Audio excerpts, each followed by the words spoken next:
Today, I learned that one of my colleagues that I did not know personally was shot and killed while at work.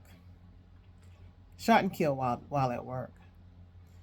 Being a social worker is a very touchy feely type of field, and you have to use a lot of skill and you have to be graced with the skill, first of all. And I'm not saying that my colleague didn't, but it is a very dangerous job, believe it or not.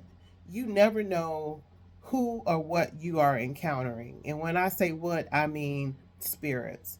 You don't know what people are dealing with, and they come into your space, and you are expected to remain calm and professional to address whatever's going on.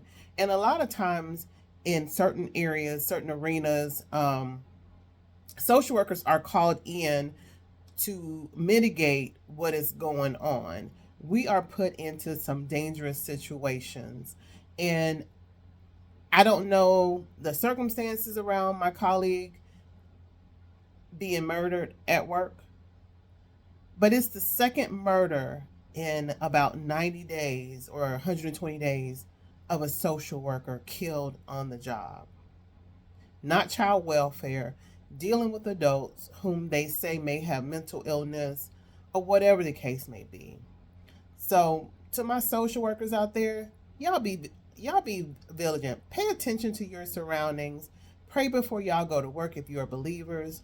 Pray, ask for the covering of the Most High to be over you, because just as my husband, when he leaves this house to go and do his job, it is my expectation for him to come back home at the end of his day, as he expects for that to happen for me. But for that young social worker who was killed, and just as the other one that was over in California, their loved one sent them off to work with every hope and understanding that they were coming home that evening. So be watchful, be prayerful when you're working with our populations nowadays. They're not the same. We are definitely fighting um, against some evil forces, people who don't value life, people who don't know how to deal with disagreements. And the only way they know how to deal or deal with the situation is lash out through violence, and people's lives are being taken out. So, all my social workers out there, it is Social Work Month, um, and it's a happy month. But today was a sad day to know that my colleague didn't make it back home on Tuesday.